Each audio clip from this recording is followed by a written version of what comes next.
I want to talk to you a little bit today about color in spinning and how to get the effects you want. I just finished a pair of handspun skeins and I bought these colors to go together. These are uh, Greenwood Fiber Works hand dyed rovings. Both of them are 80% organic polwarth and 20% silk. You can see that one of them, the blue, is a tonal fiber that produced a tonal yarn.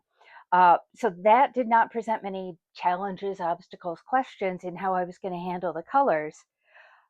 But this twilight colorway did present challenges and questions because because it's a variegated. It was a variegated braid, and initially I thought I was going to actually spin the singles of the blue, spin the singles of the twilight, and then ply them together. But, and this is why we sample. When I first started plying them, I made a tiny amount where I plied them together. See how closely we can get this to the camera. And I didn't love it.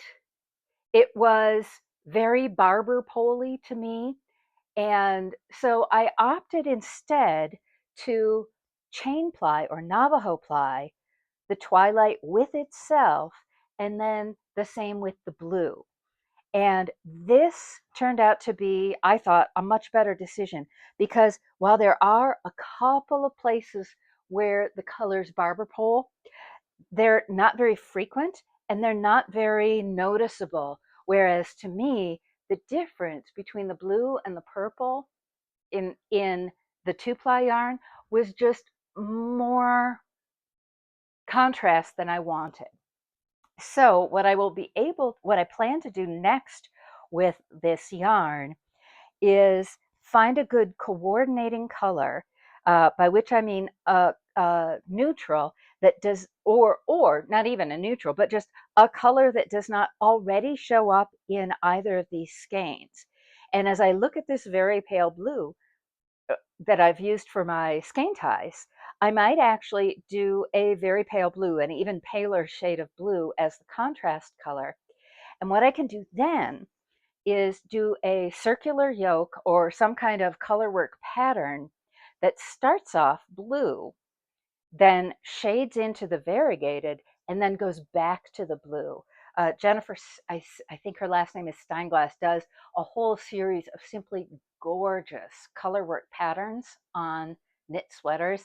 And the one time I did a variegated progression that went from light into dark in the middle and then went back to light, it was just a knockout. It's one of my favorite sweaters, and I always get compliments on it.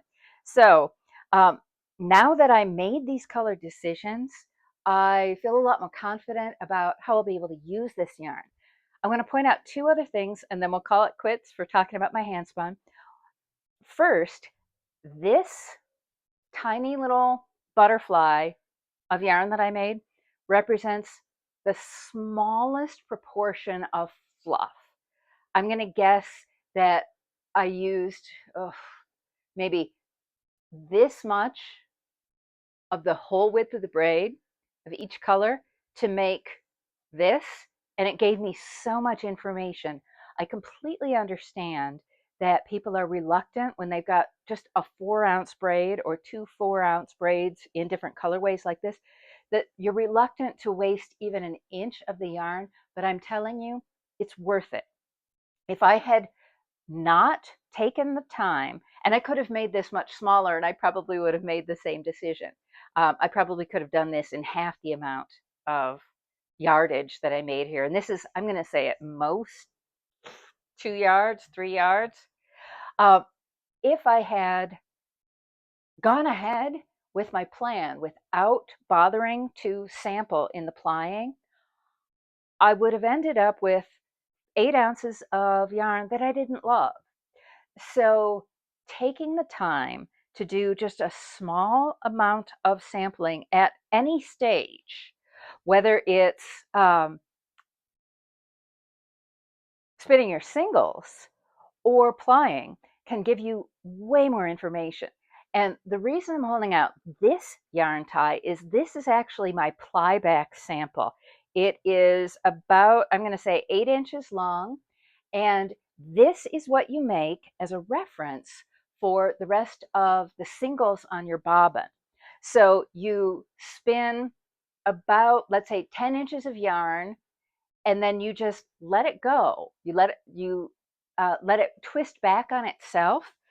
And if you like the amount of twist and the diameter in your plyback sample, then you save it and say, yes, I'm going to take this minuscule amount of fluff, like 2 grams of fluff, and I'm going to keep this yarn next to me to use as a reference while I'm spinning the rest of the skein.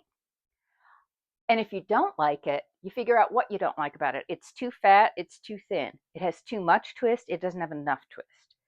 And you go from there and make your plyback sample early in your single spinning. And I mean really early, and let it ply back on itself before it goes into the orifice, but while it is freshly spun.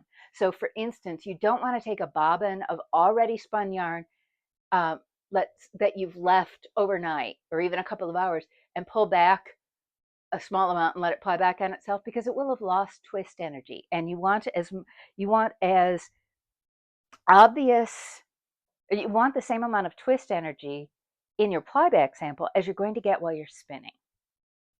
I want to say one final word, and this is the last thing.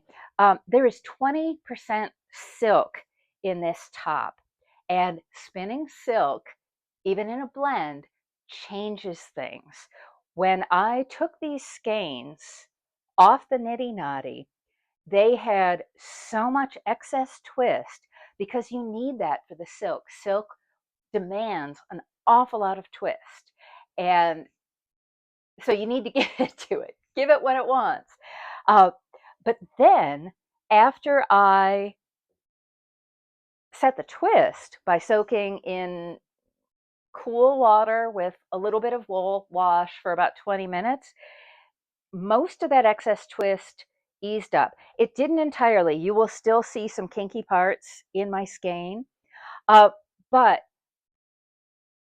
once I knit it up, you're never going to notice. And in fact, you can use excess twist in your handspun yarn as a design feature in your knitting or in your weaving or crochet.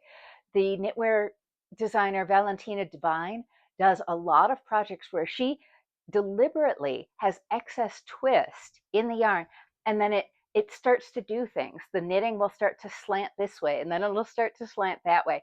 So she uses it as a design feature, and I'm reasonably certain that I've seen weavers do that too. They use over-energized yarn to create special effects. So even 20%, even 15%, even 10% silk, you would still want to put extra twist in your singles, just because that is what silk needs. No matter how thin or how fat the yarn is, it wants that extra twist. So make it happy. Give it the twist.